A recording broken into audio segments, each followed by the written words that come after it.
Pancholi, Assistant Professor in LJ Institute of Engineering and Technology in Department of Electronics and Communication. This video is about subject fiber optic communication. So friends, in the last video, we learned about the various optical components. Like we learn about the coupler, we learn about the filter. Okay, so in this video, we will learn about the few more optical components.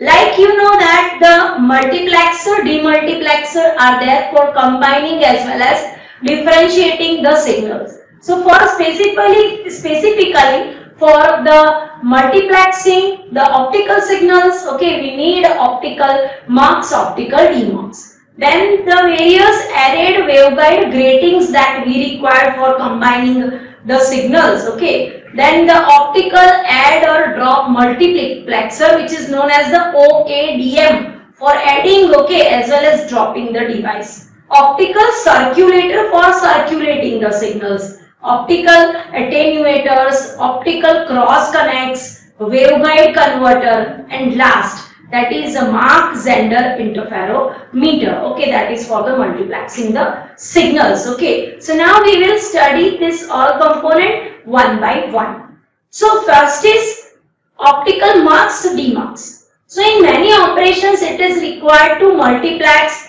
and demultiplex the optical signals. And in optical communication, the signal transmission that is based on the optical wavelength of incoming light.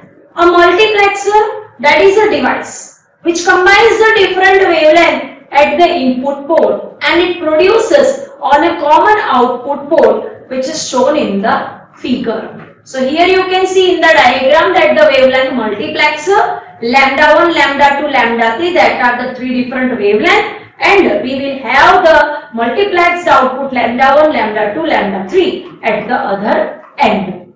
So the demultiplexer that accepts the common wavelength and divides into the different wavelength.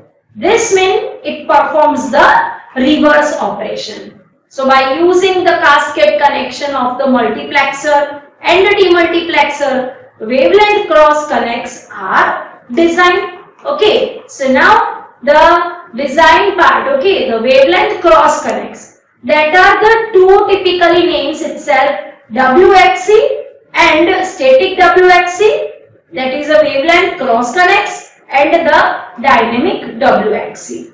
Now the signals of different wavelength are transferred from the input to the output, that depends on the cross connections which we provide. So an example of the wavelength cross connect that is shown in the figure. So here you can see that the demux is there, mux is there, and the cross connection of the wires that we can see. So now here in the diagram we can see that lambda 1 dash, lambda 2 dash, lambda 3 1. Okay. Now at the demux, okay, again we can have all it, and using the mux, what we have the combination of the light. Fine. So similarly, the way you have connected the cross connects, depending on that we will get the output. That is the lambda 1 2, okay, lambda 1 2, lambda 2 1, okay, and lambda 3 2. Over here the lambda 1 1, lambda 2 2, lambda 3 1. So as we have connect the cross connection, and depending on that the output we can achieve at the other end.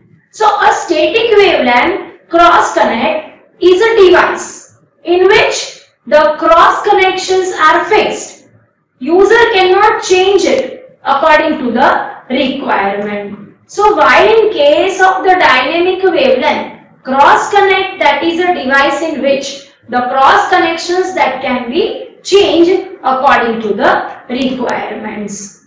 Now next is the arrayed waveguide grating. Now what is it? So arrayed waveguide grating, that is AWG, which is used as a wavelength selective filter. What is the function of it? Wavelength selective filter or a wavelength switch in the optical network. It can be used as a multiplexer or a demultiplexer in a WDM, that is a wavelength division multiplexing. So here you can see the diagram, that is a input coupler Okay, and between the input coupler there are the the optical cables are there. This can be referred as a arrayed waveguide. So input coupler through input waveguide, various wavelength that can be passed, okay, through the input coupler, and through the arrayed waveguide it can be available at the output end. So this is the simplest diagram for understanding the function of the arrayed wave grating. Okay, so here the another diagram you can see that the input slab waveguide array lambda 1, lambda 2, lambda 3, lambda 4, okay, that will pass through the 1 and through the lens region. Now this coupling area through the point 3, okay, and it can be available to the point 5. Okay, so at the 4 number, the delta phi, that is the waveguide difference. Okay, so delta phi is equal to 2 pi theta effective delta L upon delta lambda C. So n effective, that is the effective index, and lambda, that is the center wavelength. So at the point number 6, again we can find it out. The delta lambda FSR is equal to lambda C square, okay, into delta L into n effective. Okay, and we can also say about the FSRA. Okay, what happened? And FSRB. Okay, we have the lambda 1A, lambda 4A, lambda 1B. Okay, so these we have the output. Okay, using the selection of the wavelength that can be possible. So here we can understand like this. Input waveguide 1 enters the lens region, divides the power among the different waveguide in the grating array. Each grating waveguide has a precise length difference dl with its neighbors. Light in each waveguide emerges with a different phase delay df at the point 4, and the second lens region refocuses the light from all array waveguide onto the output waveguide array 6. So delta lambda FSR is equal to free spectral range, okay, that is the AWG periodicity, and each waveguide that is focused into a different output waveguide in the region 6. Next important short note for the exam, that is the Mach-Zehnder interferometer multiplexer. Now this multiplexer that is used to make the wavelength dependent multiplexer, and a layout of the 2x2 passive MZI, that is shown in the figure. There are the 3 portions in that figure: 3 dB splitter, phase splitter, and 3 dB combiner. Equation for it, that is the delta phi is equal to 2 pi n1 upon lambda into L minus 2 pi n2 upon lambda in bracket L plus delta N. So here you can see in the diagram the 3 dB splitter, phase splitter, and the 3 dB combiner. Okay, so here we can see that how the signal that can be multiplexed. So by splitting the input beam and introducing a phase shift in one of the path, the recombined signals will interfere constructively at one output and destructively at the other. Next topic is optical add or drop multiplexer, OADM. Okay, so it is a form of the wavelength router with the one input port and one output port with an additional local port where wavelengths are added or dropped from the incoming input signal. It is also the application of the optical filter in the optical network.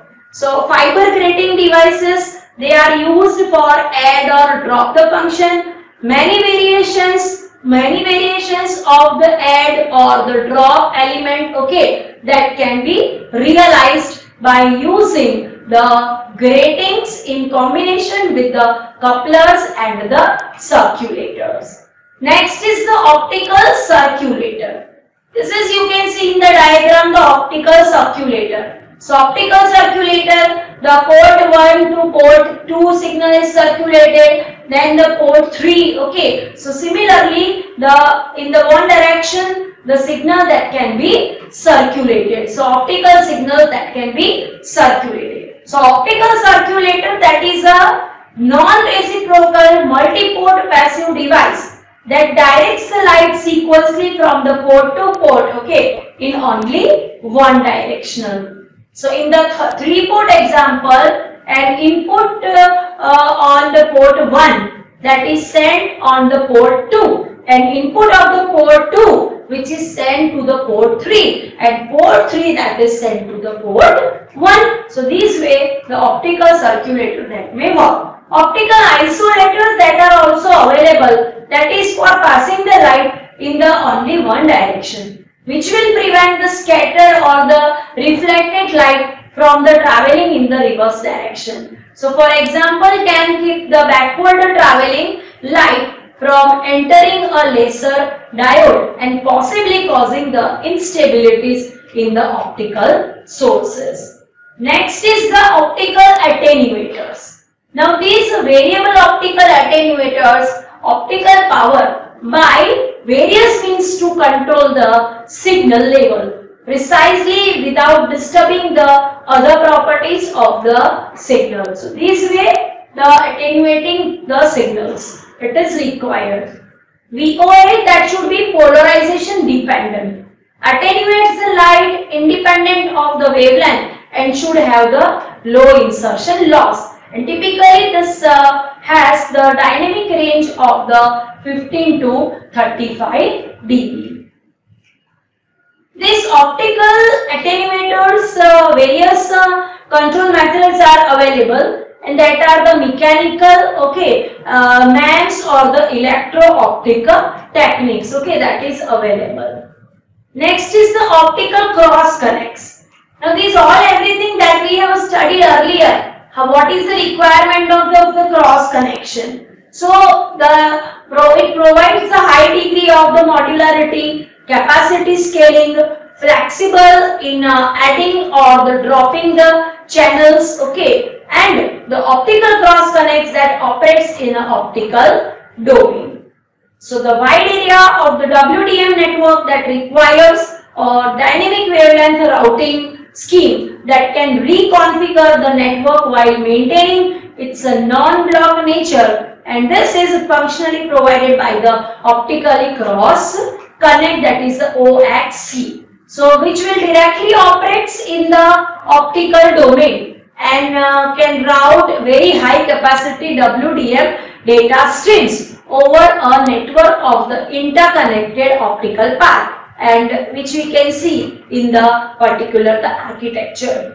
So it operates in the optical, particularly the domain, and here in the diagram, okay, you can see the optical cross connects the architecture. There is at the one end there is a demultiplexer, and there is another end we have the mux is there, okay. We can add the optical wavelength, we can drop the particular optical signals, and here you can see that how can we do it. So next is the wavelength converter. What is it? So optical wavelength converter, that is a device that can convert the signal wavelength to new wavelength without entering the electrical domain.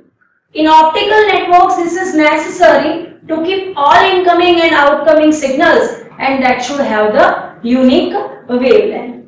There are the two types of the wavelength converters that are mostly used, that are the optical grating wavelength converter and wave mixing wavelength converter. So this is regarding all the components, optical components. So thank you very much everyone.